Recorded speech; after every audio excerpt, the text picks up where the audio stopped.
اعتبار سے انسان جو ہے، ایک تو ہے لدو اونٹ کی طرح، خاص طور پر جب کسی معاشرے میں تقسیم دولت کا نظام غلط ہو جائے تو ظاہر بات ہے کہ اس میں کیا ہوگا، ایک طرف دولت کے انبار ہو جائیں گے، دوسری طرف بھوک اور احتیاج اور فاقہ ہو جائے گا۔ اسی لیے شاہ ولی اللہ دہلوی نے کہا ہے کہ یہ غلط تقسیم دولت کا نظام دو دھاری تلوار ہے، ادھر بھی کاٹتی ہے ادھر بھی کاٹتی ہے۔ ادھر دولت جمع ہو گئی ہے تو عیاشیاں ہوں گی، بدماشیاں ہوں گی، اللے ہوں گے، تللے ہوں گے، وہ بھی گویا کہ اپنی جان کو ہلاک کر رہا ہے انسان۔ ان المبذرین کانوا اخوان الشیاطین، یہ مبذر شیطانوں کے بھائی ہیں۔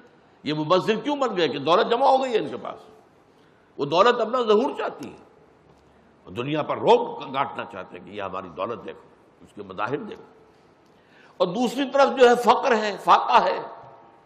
اب وہاں کیا ہو رہا ہے، کاد الفقر ان یکون کفرا، یہ تو حدیث ہے حضور کی کہ فقر جو ہے وہ انسان کو کفر کے قریب لے جاتا ہے۔ انسان جو ہے وہ کفر کے قریب آ گیا، یا تو وہ ناشکرا ہو جائے گا، اللہ کی شکایت کرے گا، یا وہ حرام میں منہ مارے گا، یا کچھ اور، یا خودکشی کرے گا، حرام موت مرے گا۔ قاد الفقر و یقین کفرا، تو یہ دو دھاری تلوار ہو جاتی ہے۔